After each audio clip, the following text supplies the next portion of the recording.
kahit kayo pong lahat na nakakapakinig sa akin ngayon, eh makihaplos po dito sa akin, wala pong problema, mas masaya po ako. Dahil pag marami kaibigan nagpahid, marami po yung magkukwento kung ito ba totoo o hindi. Nagpahid ako, wala namang kwenta yan. Nagpahid ako, totoo yun, sa susunod bibili. Kaibigan, true or false lang po dito ang labanan. Kagaya kahapon. Sir,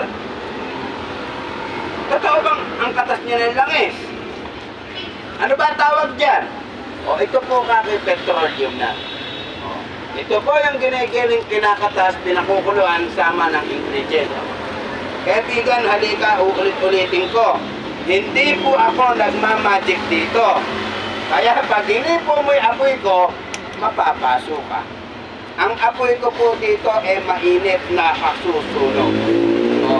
Kaibigan, kahit pa nga sa tubig mo ilagay Rayuma, arthritis, pasma, pulikat.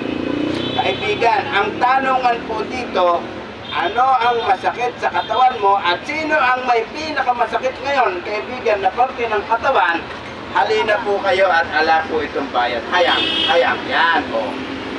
Yes, sir. Kasarap po nito sa pakiramdam, lalo na nga pag may sipong ka, pahid mo sa 2 butas ng ilong mo. Hindi po ito yung langis galing sa ahas. Hindi po ito yung langis galing sa ugat. Ito po yung langis galing po sa bunga ng kahoy. At ipakikita ko po sa inyo, lumapit po kayo dito sa akin, i-actual ko, kaibigan.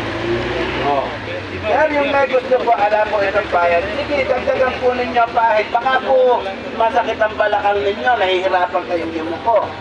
Baka po masakit ang binti ninyo, nahihirapan kayong lumakad.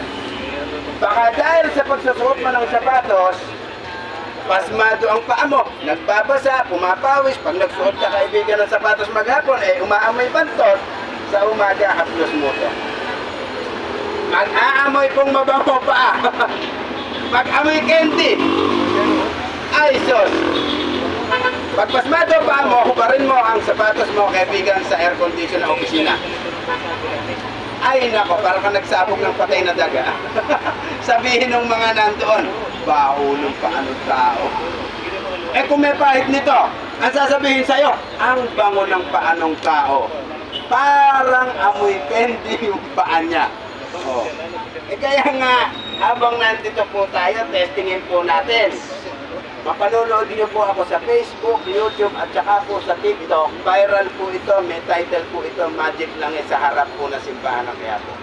Pag hindi po kayo nakaabot dito, kaibigan, sa akin, dahil ako'y hanggang alas 3 lang, lumiretso po kayo ng Quiapo at makikita niyo po ako doon. Paano po ginagawa ko dito? At kung gaano po kalakas ang boses ko dito, ganon din po, kaibigan, ang makikita niyo sa akin sa Quiapo. Kaya nga po buka na. Ang ganda ng laman niya. Para pong sa papaya. Pag sintihan mo siya direct, hindi mo sinugatan, ay hindi po ito maglalagablab. Ang katas po nito wala sa buto. Nandito po sa balat. Kaibigan, panoorin mo habang nandito tayo. Haplusan mo, kaibigan, lahat ng masakit na nararamdaman mo.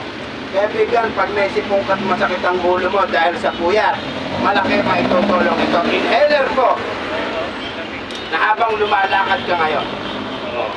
Yes, sir, sisindihan ko po ulit yung dahon. Ang apoy ko po ditong gamit na nanggagaling po sa katas nitong bunga ng kahoy, hindi po magic. Nakasusunog ayan, tinan mo sa tubig. Kaibigan, scientificong paliwanag.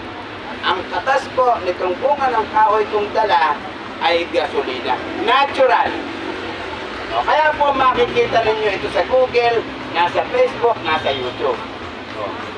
Tingnan ko nga kung totoo yung sinasabi ng nagsasalita. Search mo.